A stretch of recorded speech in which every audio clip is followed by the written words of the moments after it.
I'm Paul Emery. This is the Tuesday Morning Show.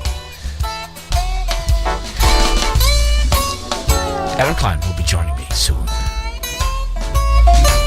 Hey, joining me is my buddy Adam Kline. And Adam, you're no stranger to Nevada City. Are you a native of Nevada City? I have to admit, I was born down in Santa Barbara. But we moved up here when I was 2 years old. My parents bought the Holbrook Hotel.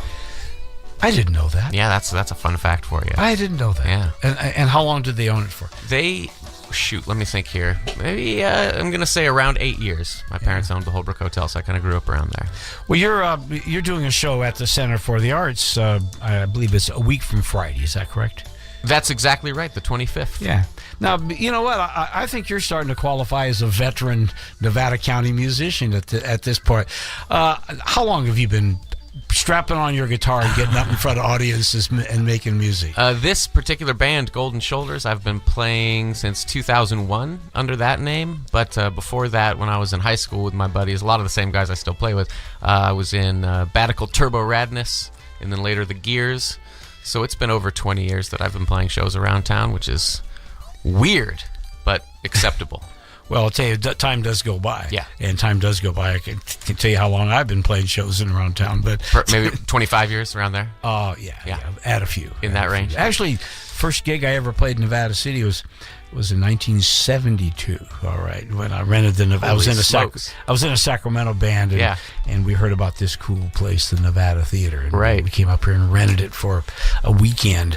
We got it for $100. And talking to Sally Lewis, who ran it, and she says, $100 a weekend, and you can sleep here, but just don't tell anybody. That's amazing. And that's what got me into Nevada City. That's great. So, but 20 years, that's a good chunk of time. Good chunk of time. Yeah. The Gears, I remember that band. Sweet kids. That was who was in that band? That was Neil Morgan and Jason Graham and myself. Yeah, that was a very fun band. Yeah. A fun band, and doing kind of Beatle-esque type music. That's what we were shooting for, yeah. Yeah. Did you catch the film 8 Days a Week by any chance? Was this the Ron Howard documentary? Yeah. Yeah, I did. I loved it. It was good. Yeah, it was great. One of the things about that film is a couple things just kind of stuck out. Obviously, it told the story really well about why did the Beatles quit touring? Right. Well, watch the movie, you'll see. There's no doubt about that. Yeah. It was just crazy, totally out of control. But the other thing that I loved about that film is, especially the really early cuts before there were these, massive superstars that are still playing theaters and how much the Beatles loved to play. Oh yeah, they just loved their own music, Yeah, they had a blast, and they just had a blast. Didn't like it so much towards the end where they were always looking around, thinking something's going to come flying at them. Right. But when they could play a small club and just play the songs and have a small group of people enjoying themselves. Yeah. I mean, that's a great feeling. And the other thing about the film, and they mentioned it really, really on, is they really gave Ringo, when Ringo joined the band, it really took off. Yeah. And a lot of people think of Ringo as being this kind of the comic member of the band. Right. But he was the most sought after drummer in England at the time, and they wanted him bad. He's solid. He's solid, and they wanted Ringo. When Ringo joined the band, they were starstruck. Yeah, they were starstruck. But anyway, so you've been playing all this time, and you get out and tour around. Tell us about what you've been up to in the last year or so. Well, in April of this year, I went out. We did a 2-week tour of the United States, and we went from here to Brooklyn and back. We played, I think, 12 shows in 2 weeks. Just a unbelievable amount of driving, and we just drove all across the country, and we've done it over 10 years now, this kind of trip across the state. So it's become a lot about seeing friends, and we see a lot of familiar faces. We see a lot of people from Nevada City who will come out and see us in whatever town they've landed in. Yeah, and it's the best. I'll certainly be doing it again next year. Yeah. And how's your music changed through the years? Oh, I think there have been moments like in that first band in high school. I wasn't playing guitar, I was just singing, and Brett was also doing that in that band. Brett Shady, he's a superior singer, so he kind of took the center stage in that band. And then I started the Gears with Jason and Neil, and that was me writing the music as well as the words and everything, and going for a Beatles sound, and that was a lot of fun. And then Golden Shoulders is me, I think, just finding my own sound, and there's a lot of different aspects to that. I'm trying not to repeat myself too much, Yeah. So a lot of different angles that I'm going for there with a lot of different musicians. Tell us about the song we're going to listen to. Okay, I think we're going to hear the song Mountain from an album called Get Reasonable from 2009. That one has Neil on it from the Gears. Joanna's on it. I think Alyssa Spencer's on it. Josh Klinghoffer, who's now in the Red Hot Chili Peppers, plays on it. It's a crazy group of people. And, well, let's listen to it. You bet. You tell me what you think.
cracked than a broken man, now a broken man. But I tripped myself intentionally and let myself fall expertly where I don't want to be, no, where no one ought to be. Let my burden be broken just as I was by my burden broken all the time. In fact, what I lacked in solid ground came back, and with that I stopped falling down. I stopped falling down, and I stopped falling down, and I stopped falling down, and I stopped falling down.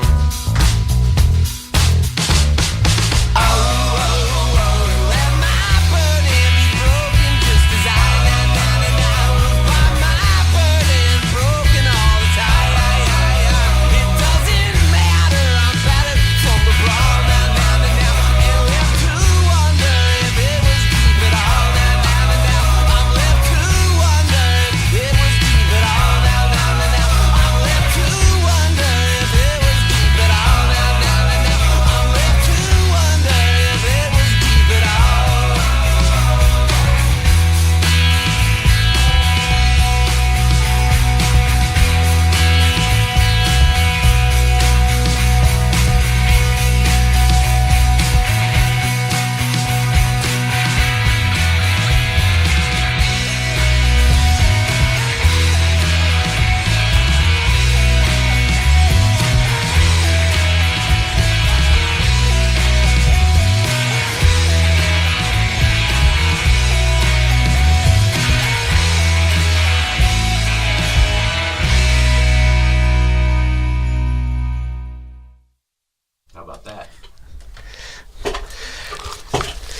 Yeah, that was not much time in between tunes there. We ended up getting 2 songs. There you go.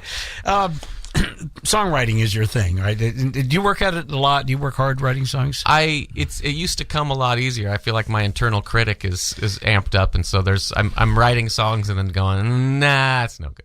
Yeah. So I'm working on a new record. I just have no idea when it's going to come out. But I've got about maybe halfway done on a new album. Yeah, there was, of course, we lost Leonard Cohen this week, and brutal. And that's a one of a kind, musician, and been a lot of writing. A lot of people. Leonard was. People like to write about Leonard, so you get New York Times had a big or the New Yorker had a big article on him just last week, about 3 weeks ago. Yeah, first he had a new record. Yeah, because he's got a new record and he got a lot of notice, and a lot of it talking about his songwriting technique and comparing him to Dylan. I'd probably say that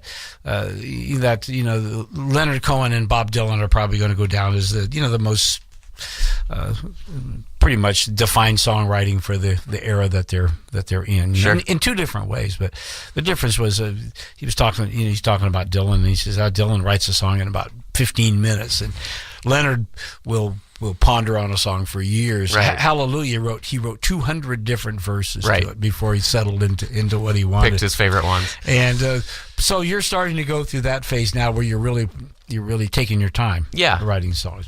That's where I'm at. Which can be frustrating. It's when I think back to I used to write 3 songs that I was proud of per month, and now it's a year, hopefully. But I'll tell you, just finding that right word or just that right way of saying what you want to say. Yeah. In song, in song it's got to be fast, because the song has to. It's not like people are reading and they can go back and read something over and over and over again to kind of get it. In songs, it comes by so. You got to write that thing that just grabs people right at that very moment. Like the first song we played, that you played, and there was a part of that song that just jumped out at me because I remembered it. One little musical phrase in there. Right. But now your show's going to be a week from Friday at the Center for the Arts. That's right. And you got a really good lineup of people that are playing. Tell us about the rest of the show. I got to ask people to play, and they all said yes. So this is the exact show that I would like to attend if I wasn't actually playing it as well. Aaron Ross, who for my money is one of the best songwriters this area has produced in 20 years. I agree with that. Yeah, unbelievable. And he keeps doing it. Yeah.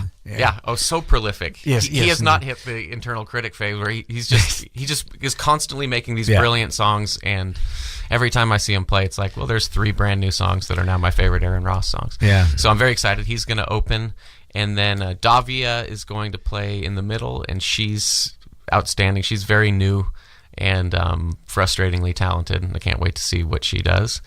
And then us. Yeah. And then what's next? What you got coming around the corner here? Like I said, probably springtime I'll do another U.S. tour and just get out there again for a few weeks, maybe 3 weeks this time instead of 2 weeks. That way I don't have to drive for 10 hours every day and play a show. Might be smarter to do it that way now that I'm becoming an old man. Don't give me that stuff. And then I got a birthday coming up. I'm not going to tell you how old I am. And then just keep writing. I'd love to get back in the studio this coming year if I'm ready, if I have all the songs in place. But I don't want to talk about that until I've got it in a place where it's ready to be talked about. What's it like out there traveling around playing music? Do you find towns, are there very many towns like Nevada City out there? There are towns that we do try to mix in, we'll play Chicago, we'll play New York, but also Manhattan, Kansas, or Gunnison, Colorado are towns that are important to us. Small towns, it does feel like a good thing about playing a small town is that you're the only thing happening that night, so everyone shows up. Where in a big except here, where there's likely to be 10 things going on in one night. Well, this town's weird in that way. Wouldn't have it any other way. But you play a small town, and you feel like you're meeting everybody. You play a big city, and you're just meeting the people who managed to come out to your thing that night because they have so many options. Are you getting a following out there? Are people coming back just to see you? Sure. I mentioned Manhattan, Kansas. That's one of our best cities. It's a college town in the middle of Kansas, and we have a reliable audience that shows up every time we show up. It's pretty exciting to go to a place so far from your home and get there, and then there's a room full of faces and they're singing along to your songs. That's a weird, great feeling. That's a great feeling. Yeah. That really is a good feeling. I mean, it's, I've been in the business, for a really long time, and I'd say you've been in for 20 years. That qualifies you as being a veteran. Sure. How's it different now than when it started for you? Well, out there in the world. I mean, when we did the first Golden Shoulders album, we had pretty good college radio support on that, and we got to go play at South by Southwest, which was a big deal to everybody here. I remember that. Everybody here was very excited we were going to South by Southwest, and then we got there, and it's hundreds of bands, and they're all from towns where everyone's excited that they're going to South by Southwest. So it felt like being an actor in LA or something, where it's like, well, everyone's trying to do this. So we got there, and it was like, oh, well, everybody's a band here, and that was eye-opening. It seems like if you're going to do South by Southwest, you want to already be famous at this point. Like Little Richard is playing the show at the same time you are, and everyone's going to want to go see Little Richard. Yeah, not exactly an up-and-coming young talent himself. Exactly.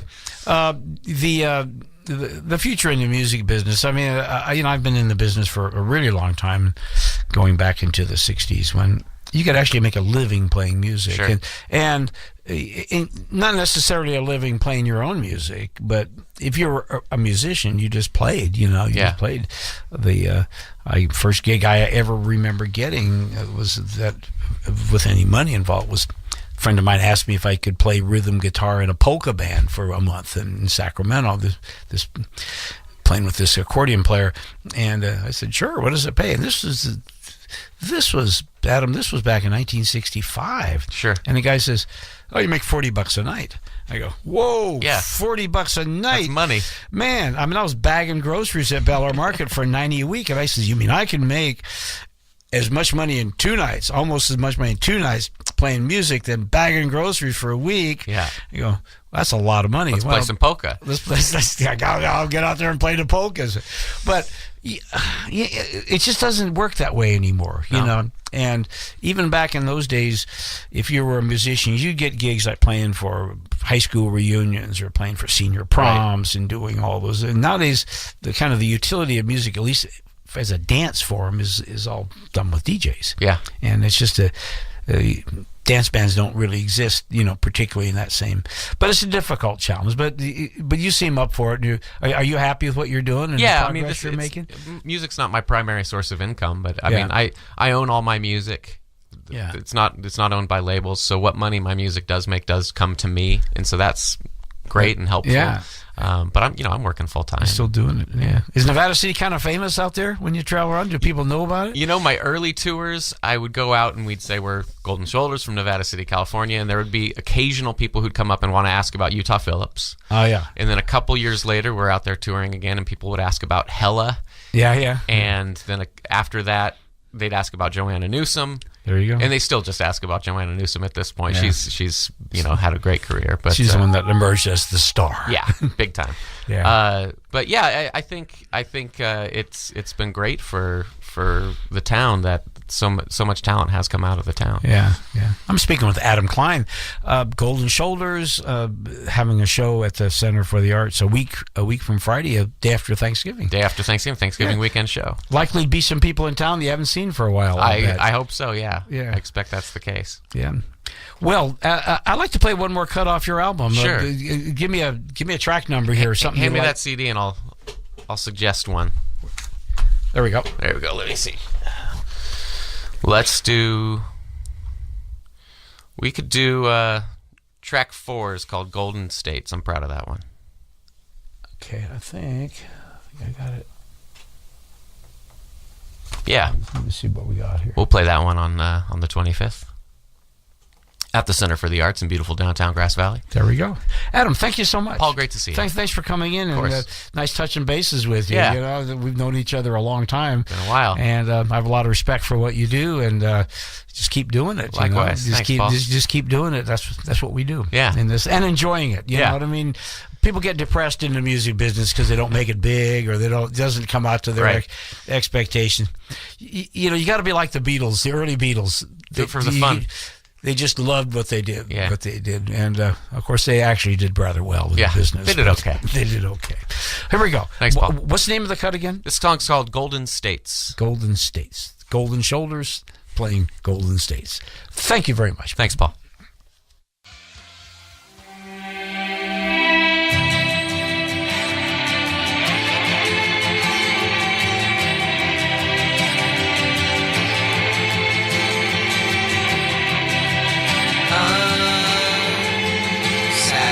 Satisfied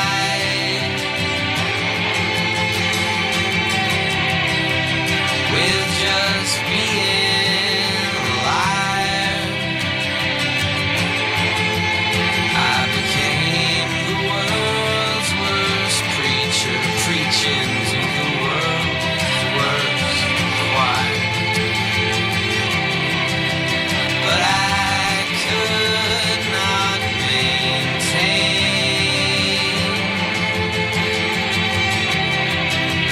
such strict standards of quality. So I ditched my flock and mocked them for believing me, resenting the choice